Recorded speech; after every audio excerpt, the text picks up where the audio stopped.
குருவே சரணம், குருவடி சரணம்.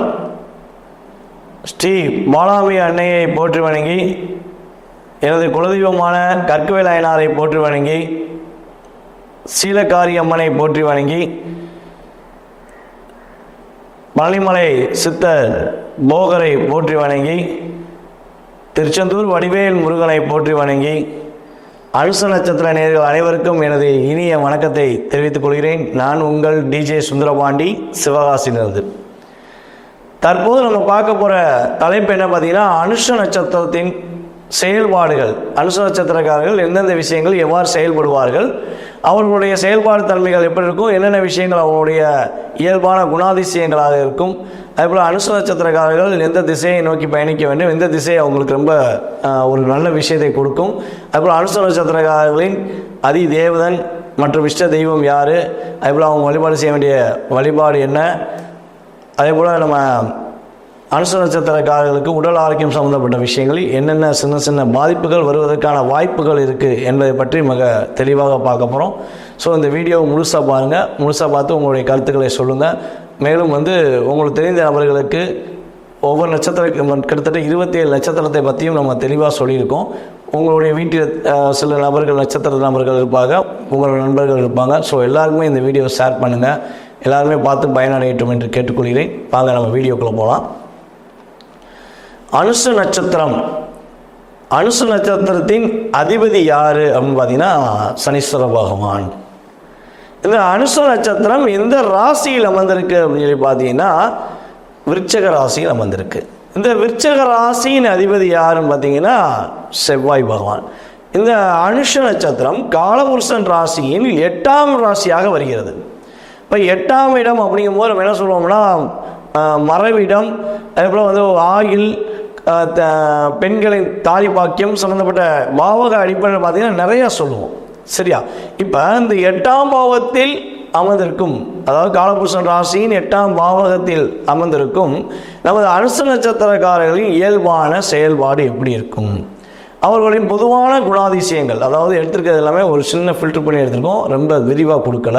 ஸோ இவர்களுடைய பொதுவான குணாதிசயங்கள் எப்படி இருக்கும். ஆனால் நம்ம அனுச நட்சத்திரக்காரர்கள் 4 பாதங்கள், மொத்தம் 1 2 3 4. இப்போ 4 பாதங்களில் உள்ளவர்கள் எவ்வாறு இருப்பார்கள், 1ஆம் பாதத்தில் உள்ளவர்கள் எப்படி இருப்பார்கள், அனுச நட்சத்திரம் 2ஆம் பாதத்தில் உள்ளவர்கள் எப்படி இருப்பார்கள் அப்படின்னு பார்க்கும்போது, இந்த அனுச நட்சத்திரம் பசி தாங்க மாட்டார்கள். பசின்னா உடனே சாப்பிடணும், அவங்களோட இயல்பான குணம். அவ்வளோ பால் ரொம்ப விரும்பி சாப்பிட்றதுக்கான வாய்ப்புகள் உண்டு. மற்றவர்கள் அன்புக்கு ரொம்ப பணிஞ்சு போகிற தன்மை கொண்டவர்களாக இருப்பார்கள். அதாவது உண்மையை பேசணுங்கிறதுக்காண்டி சில இடங்களில் மாட்டிக்கிடுவாங்க அப்படின்னு கூட சொல்லலாம். சிறந்த சிந்தனை, நல்ல உள்ளம் கொண்ட நபர்கள் கூட சொல்லலாம். நல்ல ஒரு கீர்த்தி உடையவர்கள், அதேபோல் எல்லாரும் விரும்பக்கூடிய செயல்பாடு தன்மைகள் இவங்ககிட்ட இயல்பாகவே உண்டு. ஸோ ஆனால் என்னென்னா சில நேரங்களில் சம்டைம் இவங்க ஒரு மன அழுத்தத்தில் லாக் ஆகி மாட்டிக்கிடுவாங்க கூட சொல்ல முடியும். நேர்மையானவர்கள், உண்மையானவர்கள் என்பதை தெளிவாக குறிப்பிட முடியும் நமது அனுச நட்சத்திரக்காரர்களை. மேலும் நம்மளுடைய அனுச நட்சத்திரக்காரர்கள் பெற்றோர்கள் மீது மிக மரியாதை, அன்பு எல்லாமே இவங்ககிட்ட இருக்கும். அதேபோல் மிதமான கொஞ்சம் ஸ்லோவாக செய்வீங்க, கொஞ்சம் வேகமாக செய்யாமல் கொஞ்சம் ஸ்லோவாக செய்யக்கூடிய செயல்பாடு தன்மைகள் இருப்பார்கள். அதுபோல் செல்வம் உங்கள் கையில் சேர்ந்துச்சுன்னா அந்த செல்வம் வெளியே போகாது, அந்த அளவுக்கு செல்வத்தை பாதுகாத்துக் கொள்வார்கள். சேர்க்கறது தான் கொஞ்சம் கஷ்டம், சேர்த்துட்டிங்கன்னா உங்களுக்கு ரொம்ப ஒரு சிறப்பான செயல்பாடுங்கன்னா பதவி வகிக்கிறது. ஏதாவது ஒரு பதவியை உங்கள் கையில் கொடுத்து நீங்கள் செயல்படுவீங்கன்னா அந்த பதவியை எப்படி செயல்படுத்தணும், எவ்வாறு யாரையெல்லாம் எப்படி வழிநடத்தணுங்கிற தன்மை உங்களுக்கு இயல்பாகவே உண்டுங்கிறத சொல்லலாம். அதுபோல் பிறரிடம் மனவிட்டு பேசுவது ரொம்ப கம்மிங்க. மனவிட்டு பேசிட்டீங்கன்னா உங்கள் மனசில் உள்ள அழுத்தம் உறுதியாக நீங்கிடும். ஆனால் நீங்கள் மனவிட்டு பேசுகிறது ரொம்ப யோசித்து தான் பேசுவீங்க அப்படின்னு உறுதியாக சொல்ல முடியும். ஒரு 60% சொல்லுவீங்க, 40% நீங்கள் யார்ட்டையும் உங்களுடைய மனசில் உள்ள அழுத்தங்களை வெளிக்காட்டுவது கிடையாது என்பதை குறிக்கொள்கிறேன். ஸோ இப்போ நம்ம அனுச நட்சத்திரத்தை பிறந்த 1ஆம் பாதத்தில் பிறந்தவர்களுடைய இயல்பான செயல்பாடு, அவர்கள் 1ஆம் பாதத்தில் பிறந்தவர்கள் என்ன மாதிரி செயல்பாடுகள் செய்வார்கள் பார்த்தீங்கன்னா, அறிவாளிகள், ஒரு வைராக்கிய தன்மை கொண்டவர்களாக இருப்பார்கள். நினைவாற்றல் உங்களுக்கு ரொம்ப நல்லாயிருக்கும், ஸ்டோரேஜ் மைண்ட் ரொம்ப நல்லாயிருக்கும். அதாவது ஒவ்வொரு விஷயத்தையும் மிக பகுத்து பார்க்கும் பகுத்துவம் தன்மை கொண்ட, அதாவது எதையுமே இப்படி செஞ்சால் இது மாதிரி நடக்கும், இப்படி பண்ணால் இப்படி நடக்கும் அப்படிங்கிறத ரொம்ப சிறந்து சிந்தித்து முடிவெடுக்கும் தன்மை கொண்டவர்களாக நம்ம அனுச நட்சத்திரம் 1ஆம் பாதத்தில் பிறந்தவர்களுடைய இயல்பான குணாதிசயம். அப்புறம் அனுச நட்சத்திரம் 2ஆம் பாதத்தில் பிறந்தவர்களுடைய இயல்பான குணாதிசயம் எப்படி பார்த்தீங்கன்னா அழகை ரொம்ப விரும்புவாங்க, அழகிய தோற்றம் வடிவ அமைப்பு இருப்பார்கள். அதுபோல் கலைகள் மீது ரொம்ப ஆர்வம் இருக்கும், வாக்கு திறமை உடையவர்கள், ஒரு வார்த்தை சொன்னால் அதை காப்பாற்றணும் அப்படிங்கிற வாக்கு திறமை உடையவர்களாக இருப்பார்கள். சிறந்த அறிவாளி, சிறந்த யானின்னு கூட சொல்லலாம், அந்த அளவுக்கு உங்களுடைய செயல்பாடு ரொம்ப சூப்பராக இருக்குங்க. அப்புறம் இசைகள் மீது ரொம்ப ரொம்ப ஆர்வமாக இருப்பீங்க. ஒரு இசையை கேட்டிங்கன்னா அந்த இசையை கேட்டுகிட்டே இருக்கணும் அப்படிங்கிற ஒரு பிடிச்சிச்சுன்னா அந்த இசைக்கு மேலே நீங்கள் அடிமை அப்படிங்கிற சொல்கிற அளவுக்கு கூட உங்களுடைய செயல்பாடுகள் ரொம்ப அதிகமாக இருக்கும். இப்பொழுது அடுத்து நம்ம பார்க்க போகிறது வந்து பார்த்திங்கன்னா அனுச நட்சத்திரத்தின் 3ஆம் பாதத்தில் பிறந்தவர்களுடைய செயல்பாடு தன்மைகள் எப்படின்னு பார்த்திங்கன்னா எப்பயுமே ஹார்ட் ஒர்க் பண்ணுறது சிறந்த ஒரு ஹார்ட் ஒர்க்கர். எந்த வேலையாக இருந்தாலும் உழைச்சி சாப்பிடணும், தன்னுடைய உழைப்பின் மூலமாக வெற்றி பெறணுங்கிற தன்மை கொண்டவர்களாக இருப்பீங்க. மற்றவங்களுடைய சுமைகளை சுமந்து செல்வதிலும் மிகப்பெரிய ஒரு வல்லவர்கள் அப்படின்னு உங்களுக்கே 1000 பிரச்சனை இருக்கும். ஆனால் மற்றவங்க பிரச்சனை நீங்கள் தாம் பிரச்சனையாக எடுத்துக்கொண்டு அதை சரி செய்வதற்கான முயற்சிகள் எடுக்கும் தன்மை கொண்டவர்களாக இருப்பீர்கள்.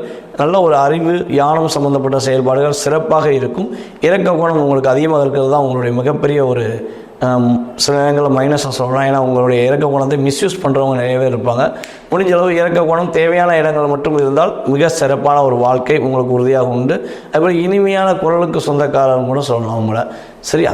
இப்போ அனுச நட்சத்திரம் 4ஆம் பாதத்தில் பிறந்தவர்களுடைய இயல்பான செயல்பாடு தன்மைகள் எப்படின்னு பார்த்தீங்கன்னா இவர்களின் வாழ்க்கை எப்போதுமே போராடி வெற்றி பெறக்கூடிய சூழ்நிலைகள் இருக்கும். போராடி தான் வெற்றி பெறுவாங்க, ஈஸியாக ஒரு விஷயத்தை செஞ்சு முடிச்சிட மாட்டாங்க.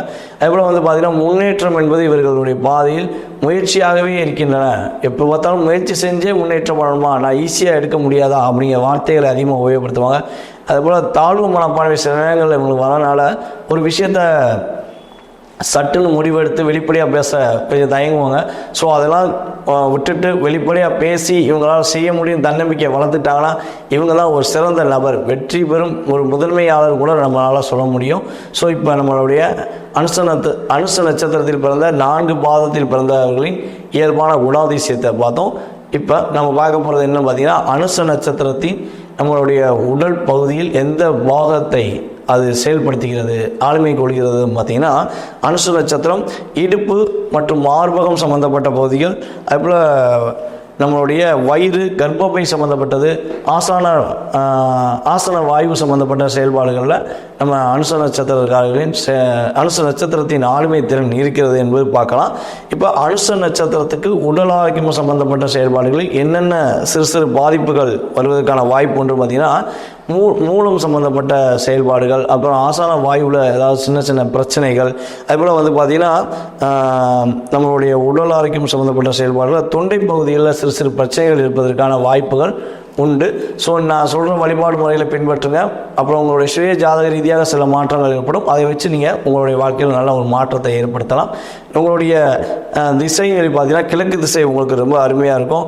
நீங்கள் என்ன தானம் பண்ணால் உங்களுடைய வாழ்க்கையில் மிகப்பெரிய வெற்றி முன்னேற்றம் வந்து பார்த்திங்கன்னா வஸ்திர தானம் வந்து பண்ணுங்கள். ஆடை, புதிய ஆடை, கோவிலுக்கு சாமிக்கு பட்டாடை வாங்கி கொடுக்குறது, அம்மனுக்கு பட்டாடை வாங்கி கொடுத்துவது ரொம்ப ஒரு மாற்றம். அதுபோல் வந்து வயதான முதியவர்கள், ஊனப்பற்றவர்கள், அவர்களுக்கு உங்களுடைய பிறந்தநாள் அன்றைக்கி அவங்களுக்கு ஏதாச்சும் ஒரு புதிய ட்ரெஸ் எடுத்து கொடுக்குறது, ஒரு குழந்தைகளுக்கு பள்ளி யூனிஃபார்ம் எடுத்து தரது, அல்லது ஆடை இல்லாமல் கஷ்டப்படும் குழந்தைகளுக்கு ஆடை வாங்கி தரது, இதெல்லாம் வந்து உங்களுடைய வஸ்திர தானத்தில் மிகப்பெரிய ஒரு தானமாக எடுத்துக்கொள்ளலாம். நீங்கள் அப்படி செஞ்சீங்கன்னா உங்களுடைய கர்ம வினைகளோட செயல்பாடுகள் குறைஞ்சி நீங்கள் எடுக்கிற முயற்சிகளில் சிறந்து விளங்கி வெற்றி பெறுவதற்கான ஒரு வாய்ப்பு உறுதியாக உண்டு.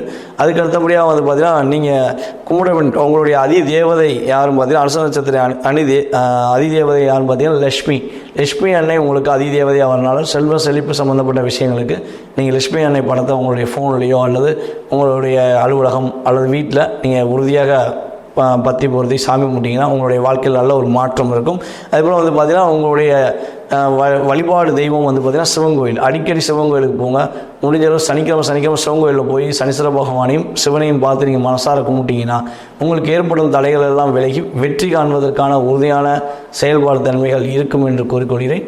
மேலும் தற்போது கூறியிருக்கிறது எல்லாமே வந்து பார்த்திங்கன்னா ஒரு பொதுவான அடிப்படையான விஷயங்கள். உங்களுடைய சுய ஜாதகத்தில் உள்ள கிரக அமைப்புகள் எவ்வாறு இருக்குது, அதனுடைய செயல்பாடு தன்மைகள் எவ்வாறு இருக்குன்னு பார்த்தோம்னா உங்கள் எதிர்கால வாழ்க்கையை மிக துல்லியமாக கணக்கிட முடியும். இதற்கு நீங்கள் செய்ய வேண்டியது உங்களுடைய பிறந்த தேதி, பிறந்த நேரம், பிறந்த வருடம், பிறந்த நாள், அதேபோல் வந்து பிறந்த ஊர், உங்களுடைய பெயர், இதெல்லாம் நீங்கள் வந்து வாட்ஸ்அப்பில் அனுப்பிவிடுங்க. உங்களுடைய சுய ஜாதக ரீதியாக எதிர்கால வாழ்க்கையை மாற்றியமைக்க கட்டணத்தின் அடிப்படையில் மட்டுமே உங்களுக்கு பலன்கள் கூறப்படும் என்று கூறிக்கொள்கிறேன். ஜாதகமே இல்லை, உங்களுடைய வாழ்க்கையை நீங்கள் எப்படி நிர்ணயம் பண்ணணும்னு ஆசைப்பட்டீங்கன்னா உங்களுக்கு வாஸ்து ரீதியாக பார்க்கலாம். அதுபோல் பார்த்திங்கன்னா பிரசன ரீதியாக பார்க்கலாம். உங்களுடைய நீங்கள் கால் பண்ணுற டயத்தை வச்சு ஜாதகத்தை கணிக்கலாம். உங்களுடைய வாழ்க்கையில் நல்ல மாற்றங்களை ஏற்படுத்த ஸ்ரீ பாலாம்பிகா ஜோதிட ஆராய்ச்சி மையம் மற்றும் பயிற்சி மையம் உறுதுணையாக இருக்கும் என்று கூறிக்கொண்டு வாய்ப்பளித்த நமது அனுச நட்சத்திரக்காரர்கள் அனைவருக்கும், வீடியோ பார்த்து கொண்டிருக்கும் நமது அனுச நட்சத்திரக்காரர்கள் அனைவருக்கும் எனது இனிமையான நன்றியை கூறிக்கொள்கிறேன். மீண்டும் அடுத்த வீடியோவில் உங்களை சந்திக்கும் வரை தற்போது வெளிவருவது உங்கள் DJ சுந்தரபாண்டி சிவகாசியிலிருந்து. நன்றி, வணக்கம்.